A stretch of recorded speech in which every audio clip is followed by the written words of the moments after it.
On vous souhaite la bienvenue à ériclatour.com. Dans quelques instants, on reçoit un mécène, Georges Coulombe, un citoyen de Saint-Jean-sur-Richelieu qui est très impliqué dans le milieu du patrimoine bâti, surtout dans le Vieux-Montréal. Il veut bien sûr rénover la maison Boutier dans le Vieux-Saint-Jean. On y revient. D'abord, parlons de pédiatrie sociale, parlons des activités à venir pour l'Étoile.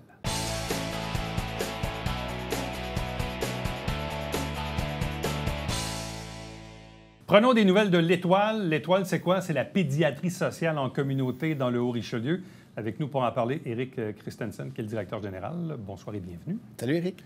On a eu tout récemment une espèce de soirée porte ouverte. Oui. Où vous avez un peu demandé aux gens de la communauté de venir voir vos installations. Bon, vous êtes sur la rue Saint-Jacques, coin Mercier, depuis quelques années déjà. Exact. 4 ans. Oui. 4 ans. Ouais, Bon. 4 ans et demi, oui. Vous avez d'ailleurs des belles installations à l'extérieur. Oui. La belle murale. Oui. Mais qu'est-ce qui se passe à l'intérieur? Bien, en fait, on a pris... il y avait un dojo au deuxième étage, là, qui était longtemps à Michel de Tremblay. Malheureusement, Michel Tremblay est décédé l'année passée. Donc, on a inauguré une nouvelle salle parce qu'on est rendu 28 employés à l'Étoile. Fait qu'il faut mettre tout ce beau monde-là à quelque part. Donc, on a transformé le dojo à Michel en espace très ouvert, un peu comme du coworking, là, pour mettre une quinzaine d'employés, que tout le staff médical et clinique ont tous leurs bureaux maintenant en haut. Donc, on est très content d'avoir l'opportunité d'agrandir de l'intérieur. C'était pas évident. Si on n'aurait pas eu cette opportunité-là, on aurait envisagé probablement et malheureusement un déménagement parce qu'on avait besoin de plus de place. La vie a fait les choses qu'on a pu faire ça autrement. Bon, mais en même temps, pour vous, cette intersection-là est drôlement stratégique. C'est parfait. Premièrement, on est entouré par d'autres organismes aussi qui travaillent avec nous. Famille à cœur, santé mentale, SEM. On a comme un petit coin là, où on est tous ensemble, les organismes. Que ça, c'est super important. Mais les gens savent que l'Étoile est là. Fait que nous, quand on prend des marches au dîner, c'est notre clientèle qu'on rencontre. Puis c'est vraiment névralgique là, comme spot. Là. Bon, on dit 28 employés aujourd'hui, une dizaine d'années d'existence. Hein? On a passé le cap du 10 Oui, ans, en fait, on est rendu à 13 ans, 13, 2009. Ouais. Donc, 13 ans d'existence, 28 employés. Combien de familles ou de jeunes desservis par l'Étoile aujourd'hui? On est à peu près, ça change, hein? Fait qu'on est à peu près 435 enfants. Là-dedans, on inclut une vingtaine de familles de Clarenceville et aussi à peu près une trentaine de familles de la Colle parce qu'on est dans le déploiement avec le vaisseau. Mais on vise à peu près... le maximum qu'on a, c'est 500 enfants qu'on peut avoir à l'Étoile. Et le fameux vaisseau, c'est l'autobus qu'on voit qui est stationné là, tout juste à côté de la bibliothèque à l'arrière. Là. Oui, qui va très bien. En fait, on arrive d'une conférence là, de la Fondation du Dr Julien, puis on l'a amené. C'est vraiment un véhicule unique là, au Canada. En même temps, l'Étoile a fait un peu l'histoire parce que c'est dans les premiers centres pédiatriques hors Montréal. C'est le premier. C'est le premier, oui, après Dr Julien, exact, à Montréal. Là. Exact. Donc, c'est nous qui est le premier qui est installé en Montérégie, mais par après, il y en a eu à Québec, à Gatineau, un peu partout. D'ailleurs, l'autobus, ça ne devait pas faire des petits, ça, ou à tout le moins semer la curiosité de vos collègues ailleurs au Québec? Oui, on a Haute-Gaspésie ont maintenant leur minibus. Fait qu'ils ont pris un autobus qui est à peu près la moitié de la grandeur. Donc, ils ont un sofa, une table, un évier pour pouvoir rendre service un peu partout dans un territoire qui est gros comme la Gaspésie. Le coin de Magog sont en train de regarder très sérieusement aussi de faire ça. Donc, c'est mon plus grand souhait de pouvoir espérer que ça fait que ce projet-là prend l'ampleur. Bon, vous êtes supporté par, évidemment, le CIS de la Montérégie Centre. Vous avez des prêts de services de santé, mais en même temps, vous avez inévitablement besoin de l'aide du public. Vous avez des activités de financement dans l'année, parce que sans ça, on ne peut pas boucler le budget, là. On a une très grosse année. Là. La pandémie, évidemment, ça a été difficile pour nous financièrement, là, c'est clair. On avait une clinique de médecine sociale à gérer. Donc, on n'était pas une fondation que pendant 2 ans, on a pensé à comment on va ramasser des sous. Et puis, évidemment, en sortant de la pandémie, on a vraiment besoin d'avoir la communauté de notre bord. Ils le sont. On sent que l'amour est encore là pour l'Étoile, mais on a une grosse année financière. Donc, c'est pour ça que vous allez nous voir un peu partout là, cette année avec des spectacles, avec des événements. Mais il faut vraiment, on a 85 % de notre budget à aller chercher dans la communauté. C'est énorme. 85? Oui, sur un budget d'1,3 million, c'est énorme.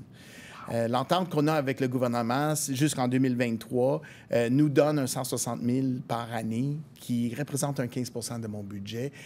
C'est pas assez. Je vais avec Dr Julien à Québec. On va discuter là, de brasser un peu le gouvernement pour dire ben la pédiatrie sociale doit être financée d'une façon différente parce qu'on n'a pas droit au PSOC, on n'a pas droit à certains programmes de financement qui existent dans d'autres organismes. Mais ça commence à être beaucoup à demander d'une communauté, ce montant. Mais comment vous réussissez à aller chercher quand même autant d'argent localement année après année? On a beaucoup d'ententes avec des entreprises du coin, des ententes sur 3 ans, des ententes sur 5 ans. Donc, ça, c'est une chose. Nos événements caricatifs dans le passé nous ont fait un bon bas de laine. Là. Les Dansers pour l'Étoile ont été des grands succès. Nos sucrés salés ont été des bons succès. Donc, on avait un bas de laine.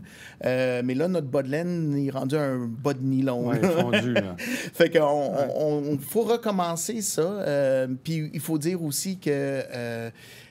on a des partenaires qui sont près de nous. Fait qu'à chaque fois qu'on a un partenaire qui nous offre quelque chose ou ce qu'on ne doit pas payer, ben c'est comme nous signer un chèque. Là. Ça veut dire qu'on peut garder notre argent vraiment pour les services directs aux enfants. Notre campagne de Soyez une bonne étoile continue à fonctionner. Vous pouvez parrainer un enfant pour l'espace de 1 an pour 1 800 $. Ça marche bien aussi. Là. Donc, c'est vraiment du partenariat, c'est vraiment de jaser avec le monde. Puis... Bon. Et là, dans les prochaines activités, bon, il y en a une qui s'en vient tout prochainement, qui est le concert à la chandelle. Oui. Ça, c'est d'ailleurs à Montréal. Moi, je suis allé une fois à Verdun, d'ailleurs. C'était super intéressant. Oui. Donc, vraiment, on est dans une église avec des chandelles, l'acoustique et tout ça. Et là, de ce que j'ai compris, donc, tu as convaincu Kim Richardson de venir chanter pour nous? Oui. Et quel concert que ça va être. Malheureusement, entre l'horaire à Kim, qui est extrêmement chargé parce que, bon, elle fait beaucoup de choses, et l'horaire de la cathédrale, on a choisi une date qui est le 24 novembre. Qui est un jeudi. Qui est un jeudi. Les billets s'envolent très rapidement. J'en ai déjà acheté 2. Bon, tu fais bien parce que, bon, on est rendu au-delà de 250 billets de vendus en moins d'une semaine. On a à peu près 700 places dans la cathédrale. Le seul regret que j'ai, c'est que je ne serai pas là. Comment ça? Juste pour vous montrer à quel point j'avais pas de choix dans la date, là, mais je vais être au Danemark pendant cette période-là, fait que je suis pas à plaindre. Mais j'ai déjà entendu Kim. Kim, c'est une amie à moi, donc ça va être vraiment tout un beau spectacle. Puis on est dans une formule acoustique, là, évidemment, dans une cathédrale, avec la voix de Kim qui prend de la place dans une ambiance chaleureuse et feutrée. Ça va être un bon show. Les billets se vendent combien en ce moment? Les billets sont à 40 $ et il y a une petite section en avant qui est à 60 $. Il reste 26 billets là, ce matin là, dans la partie en avant. Mais comme j'ai dit, sinon, on a à peu près 700 places qui peuvent être dans la cathédrale. Bon, et là, pour l'avoir fait moi-même, donc ça s'achète facilement en ligne? Oui. Donc, si on s'en va sur la page Facebook, le site Web, bon, exactement. On a des liens qui vont nous diriger vers l'achat. Directement à l'achat pour les billets. Vous pouvez choisir la zone de 40 ou 60 $. Puis ça se fait aussi facile que ça. Ce genre d'événement musical à la chandelle, est-ce que c'est quelque chose qui pourrait se répéter dans l'avenir? Oui. Effectivement, on a eu des belles discussions avec la cathédrale, avec le CA de la cathédrale ici à Saint-Jean. Eux, ils ont mis beaucoup de rénovations, ils ont vraiment retapé, là, ils ont investi beaucoup d'argent. L'idée, c'est de faire rentrer les gens dans cette super belle bâtisse qui est en plein cœur de notre vieux Saint-Jean. Et donc, des spectacles comme ça sont de plus en plus courus. Tu l'as dit, moi aussi, je suis allé à Montréal voir des candlelight. C'est le fun. Les gens ont le goût de ressortir aussi maintenant. C'est une belle soirée. C'est un prix qui est abordable. Fait que oui, définitivement, on va faire aller les contacts, puis il va y avoir d'autres musiciens qui vont faire partie de cette aventure-là. On ne dit pas toutes les semaines, là, mais ça peut être facilement 3 ou 4 fois par année. Ouais. C'est une activité, là, si on réussit à vendre presque tous les billets, ça peut générer quand même un bon montant? Oui, on peut aller chercher à peu près un 40-50 000 avec ce spectacle-là. Ouais. Ça dépend aussi toujours si on a des commanditaires. On est à la recherche présentement des commanditaires pour ce spectacle-là pour que la vente de chacun des billets vienne vraiment au service des enfants à l'Étoile. Là. Bon, outre ce spectacle qui s'en vient très bientôt, là, dans moins d'1 mois, avez-vous d'autres activités sur le radar? Oui, définitivement. Je peux donner la date du 6 avril à la Corpo. On a pimpé notre... Danser pour l'Étoile. On a un petit... Mais on va se garder une petite gêne avant de l'annoncer. Mais ça, c'est quelque chose qui s'en vient et on a très hâte parce que ce genre d'activité-là, c'est quelque chose qu'on aimait énormément faire. Là, tout Danser pour l'Étoile, les sucrés salés, rencontrer nos partenaires. On a le fameux Saint-Jean a du talent. Oui. Donc, nous avons du talent aussi à l'Étoile. Donc, nous allons être là avec un cœur de jeunes. En fait, c'est un cœur qui va avoir des enfants, des médecins, des travailleurs psychosociaux, des bénévoles, vraiment pour représenter l'Étoile et participer à ce beau spectacle-là aussi là, que la Fondation de la famille Caron a préparé pour nous, en fait, là, parce que les sous vont vraiment aux organismes. On a une guignolée qui s'en vient le 10. Je sais que la dernière fois que j'étais ici, on a parlé que notre guignolée estivale, elle a eu lieu, mais on avait aussi promis que le 10 décembre, on serait quand même dans les barrages routiers. On va être là en solidarité avec les 49 centres de pédiatrie sociale à travers le Québec. Donc, on va être au barrage à Pierre-Caisse et aussi devant l'Étoile la journée du 10. Mais évidemment, la période de décembre, dans la tête de plusieurs personnes, c'est la période de la guignolée. On sait qu'on va quand même avoir des gens et des partenaires là, qui vont participer aux dons là, pour cette période-là. Certains vont dire, quand on est souvent en train de demander de l'argent, ça peut devenir essoufflant à la longue, là, parce qu'on gère quand même des services, mais en même temps, on a la préoccupation de toujours faire rentrer de l'argent. Bon, la communauté est là, mais c'est quand même demandant là, de maintenir ça à un niveau, là. Extrêmement. Je suis chanceux d'avoir une bonne équipe parce que sinon, on ne serait pas capable d'avoir un budget comme ça. On a des gens qui sont impliqués à l'année longue là, au niveau du marketing, au niveau des partenariats, au niveau des communications. Donc, quand vous voyez toutes les choses passer sur une page Facebook, c'est pas moi. Là, on a vraiment une équipe administrative qui est en place pour faire ça. Mais oui, je vous avouerai que cette année, on a un bon CA aussi qui est en arrière de nous pour nous aider. Mais je vous dirais que la demande, elle est grande. Je vous dirais pas que je dors pas le soir, c'est pas rendu là. Mais c'est un stress et c'est une lourdeur aussi. On aimerait ça de pouvoir être financé pour notre mission parce que ce qu'on fait, on le fait bien. On a les infrastructures pour le faire, on a l'équipe pour le faire, on a la spécialité pour le faire. Moi, j'aimerais ça être un directeur général pour innover des interventions, de changer des plans d'intervention, de voir comment on peut mieux servir notre monde. Mais malheureusement, dans la réalité, on est dans oui, mais ça nous prend des sous pour pouvoir faire ça. Et les services directs aux enfants, quand on a 435 enfants avec des très, très gros besoins, bien, ça vient avec un prix, là. Donc, oui, on est beaucoup, beaucoup dans la philanthropie. On est beaucoup, beaucoup à montrer aux gens ce qu'on fait, mais en même temps, on a confiance aussi. On a des très bons partenaires à Saint-Jean. J'ai travaillé dans d'autres municipalités, dans d'autres villes à Longueuil et sincèrement, ça me touche beaucoup de voir à quel point que les entrepreneurs participent, pas juste avec l'Étoile, mais que ce soit la Fondation Santé, que ce soit la Fondation du Cégep, nos partenaires sont au rendez-vous. Donc, prochaine activité, c'est jeudi, le 24 novembre, 20h, à la cathédrale de Saint-Jean, dans le Vieux-Saint-Jean. Donc, concert à la chandelle au profit de l'Étoile avec Kim Richardson. Éric Christensen, merci beaucoup. Bonne chance pour la suite. Merci à toi, Éric. Restez avec nous. Au retour, on vous présente évidemment une entrevue avec M. Georges Coulombe.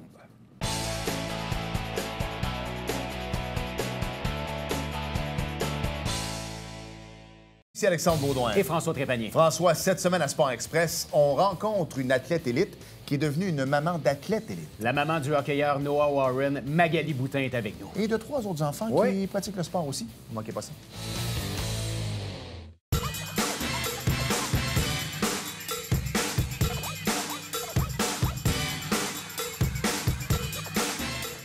Dimanche, 9h30, Télé Bingo, on vous attend.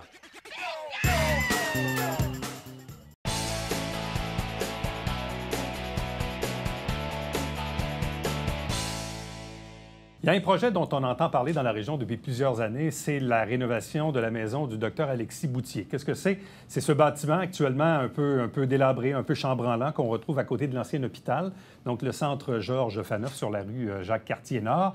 Il y a un citoyen de Saint-Jean-sur-Richelieu qui a levé la main il y a plusieurs années, montré de l'intérêt à rénover ce bâtiment-là, tout en lui donnant aussi une vocation communautaire. Il est avec nous, c'est Georges Coulombe. Bonjour et bienvenue. Bonjour, plaisir. Bon, dans le passé, vous avez déjà levé la main aussi pour d'autres bâtiments. Vous avez un amour pour le patrimoine en soi.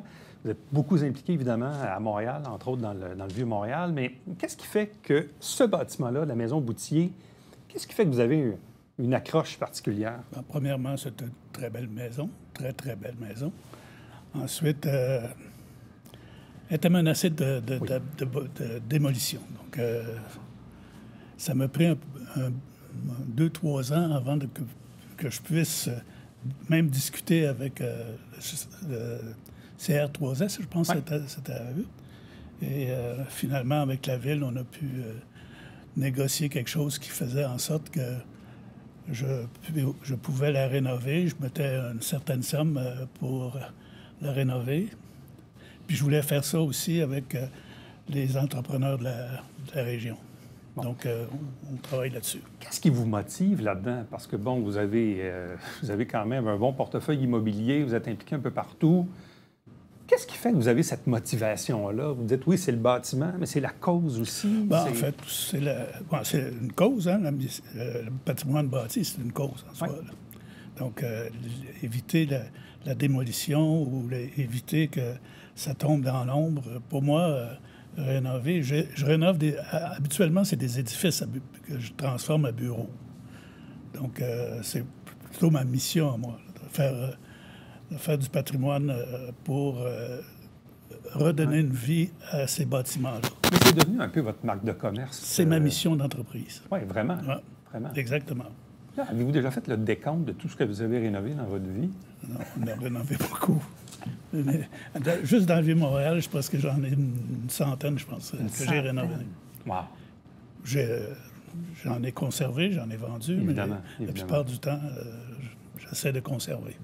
Bon, si on revient à la maison du docteur Boutier, première chose, évidemment, ce bâtiment-là était dans le giron du Centre intégré de services de santé, ce qu'on appelle le CIS aujourd'hui. Là, ça a changé de nom 3-4 fois, mais aujourd'hui, c'est le CIS Montérégie-Centre, qui est le propriétaire de l'immeuble à côté aussi, qui est le Centre Georges Faneuf, qui va être appelé aussi un jour, selon le député, à avoir une autre mission. Mais bref, ce bâtiment-là appartenait donc au CIS. Mais là, donc, dans l'entente, il fallait que la Ville devienne le propriétaire. Il y a eu des petites longueurs avec la Ville, le notaire, les négociations. Puis ça, c'était un peu hors de votre contrôle. Mais tant que le bâtiment n'appartenait pas à la Ville, c'était difficile pour vous de continuer votre projet? Bien, en fait, la condition pour laquelle on pouvait acquérir le bâtiment, il fallait que ça reste un peu dans le giron de la santé ou quelque chose comme ça. Donc, j'ai approché la Ville pour qu'elle puisse négocier l'achat. Je pense qu'on l'a acheté pour $1. Oui, c'est ça, c'est symbolique. C'est symbolique. Et pour empêcher, ils voulaient agrandir leur stationnement, donc ils voulaient démolir. Ouais. Mais finalement, la Ville est devenue un très bon partenaire avec moi. Là. Je peux que féliciter la Ville. Là, en date d'aujourd'hui, parce que j'ai perdu le fil des événements, là, en date d'aujourd'hui, est-ce que le bâtiment est propriété de la Ville? Oui. C'est réglé. Là. On est passé devant le notaire, c'est réglé. Là. Oui. Donc, ils sont engagés à céder le bâtiment pour un amphithéose d'une vingtaine d'années, je pense, pour pouvoir continuer à contrôler un peu le bâtiment puis à aider l'organisme. Bon. Une fois rénové, l'intention, c'est que Action Dépendance puisse en être l'hôte. Un organisme, évidemment, implanté dans le milieu ici. Bon, on le sait, il y a un phénomène d'itinérance. Pas qui est tant nouveau, qui est peut-être plus nombreux ou plus visible aujourd'hui. Les gens de Saint-Jean n'étaient pas habitués à ça.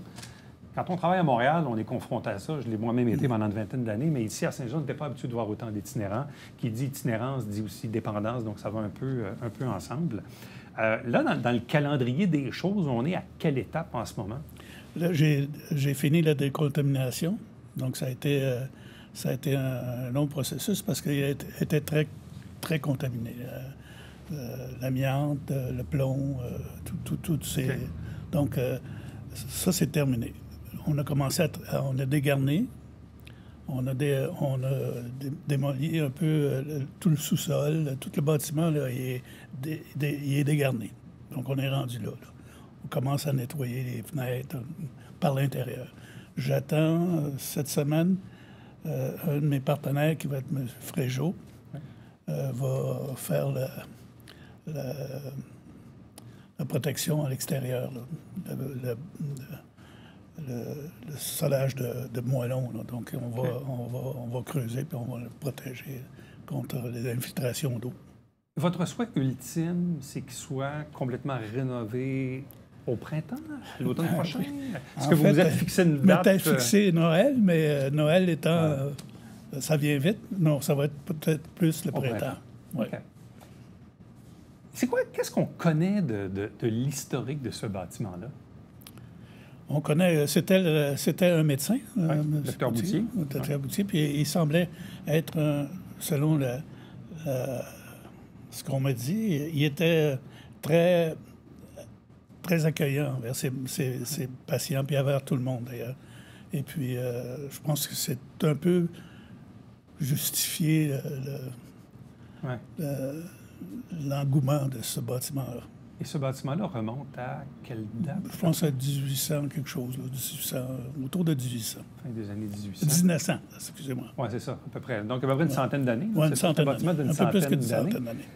Parce que, bon, moi, dans les dernières années, je me rappelle, là, on est dans le temps de l'Halloween, c'est un bâtiment qui a servi à quelques occasions pour des maisons hantées, là, une fois par année.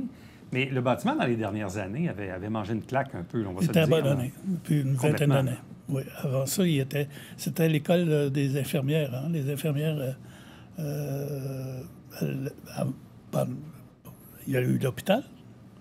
Puis à ce moment-là, je pense que l'école des infirmières était là. Bon, parce que c'est ça, le centre de santé l'a quand même déjà utilisé, là. Oui, mais pour... Oui, ça fait longtemps. Ça fait longtemps, ouais. C'est quoi les défis quand on s'attaque à un bâtiment comme celui-ci, là, quand on veut préserver le patrimoine, on est dans le détail? Le patrimoine et le code, oui. Ça se parle pas tout le temps, ça? Ça se parle pas, ça. Non. Donc, il faut trouver des...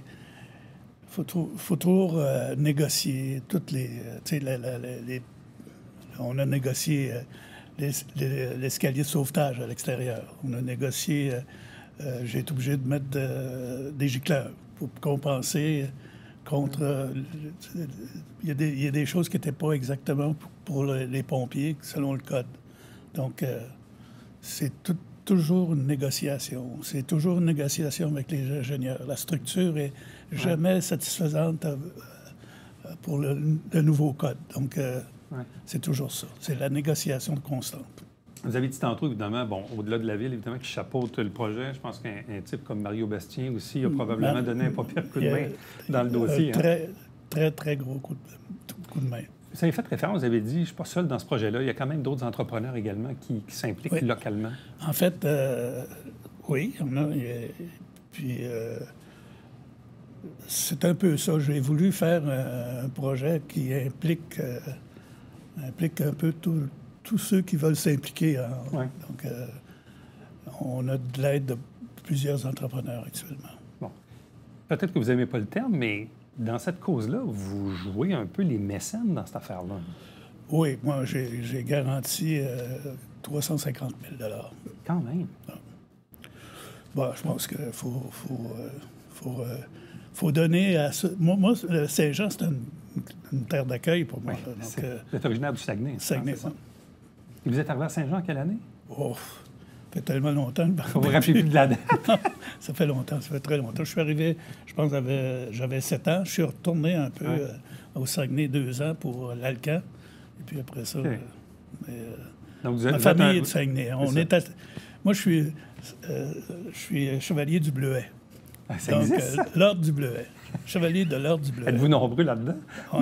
À chaque année, on en nomme un peu une dizaine. OK, quand même. Nouveaux chevaliers. C'est culturel, surtout. Ouais. Mais c'est ça, mais vous êtes établi à Saint-Jean, évidemment, depuis très, très, très longtemps. Dans le monde de la construction, mais dans le monde des immeubles, dans le monde du patrimoine, vous êtes vraiment développé une spécialité, voire une notoriété. Puis qu'est-ce qui fait un jour que vous vous êtes beaucoup attaqué au vieux Montréal? En fait, quand j'ai quitté l'Alcan, j'étais dans le service graphique. Puis j'ai parti ma propre entreprise. Puis, à l'époque, le Vieux-Montréal, c'était le désert. Ouais. Donc, pour avoir un édifice pas cher, avec des loyers pas chers, c'était le seul endroit. Mais c'était tellement facile. Moi, j'arrivais d'Europe, là. Puis, tous les vieux quartiers dans Lyon, Paris, c'était tout rénové. J'arrivais ici, on regardait, on était à 10 minutes de la place du Marais à pied, puis le désert. On se promenait dans le milieu des rues pour ne pas avoir les fenêtres dans sa tête. Tu sais, c'était vraiment spécial. Mais même ici, dans le Vieux-Saint-Jean, vous avez participé aussi à quelques immeubles. Il y a le bâtiment qui est en face de l'ancien Canada français. Oui, c'est ça. Ils voulaient le démolir. Il y a l'autre aussi où il y a chocolat, Ça aussi, 13 ouais. chocolats, Oui. pour situer les gens. Il Il voulait- y a la maison de l'Éclusier sur la rue Jacques-Cartier aussi. Ça, non, l'Éclusier, ça, Vous n'aviez pas rénové celle-là? En fait, c'est pas moi qui l'ai rénové, c'est le docteur, je ne me rappelle plus son nom. Ouais. C'est l'Éclusier qui cherchait un endroit. OK. Moi, je les ai aidés Ouais. à acheter la maison.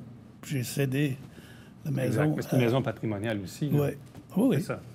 oui, mais c'était pour une autre Une autre cause. Une autre cause. Et là, vous arrivez maintenant donc, autre avec la cause. maison Boutier, où ultimement, donc, Action Dépendance va s'installer dans ces Oui, locaux-là? exactement. Puis je le fais selon leurs besoins à eux. Là. En plus? Oui, oui. OK.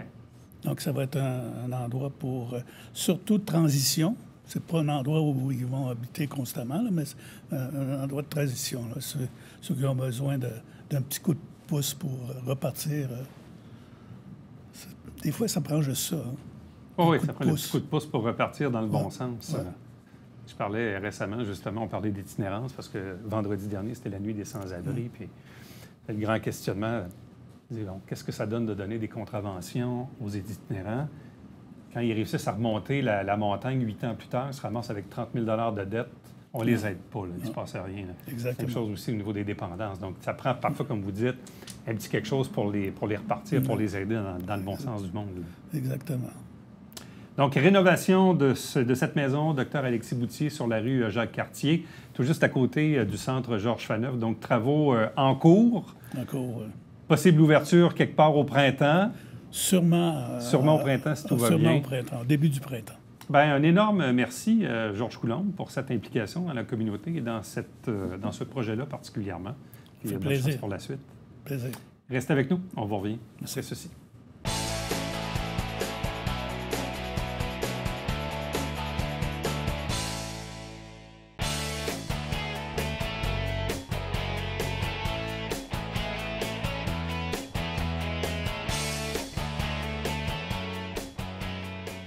Depuis plusieurs années déjà, la ville de Saint-Jean-sur-Richelieu tient annuellement sa soirée Essar. C'est un gala qui vise à reconnaître les bons coups culturels dans la région. Donc, on est actuellement dans la période d'appel de candidature. Donc, si vous êtes témoin de bons coups culturels, il faut inviter les gens à poser, bien sûr, leur candidature. Vous allez retrouver toutes les informations tout simplement sur maculture.ca. À demain.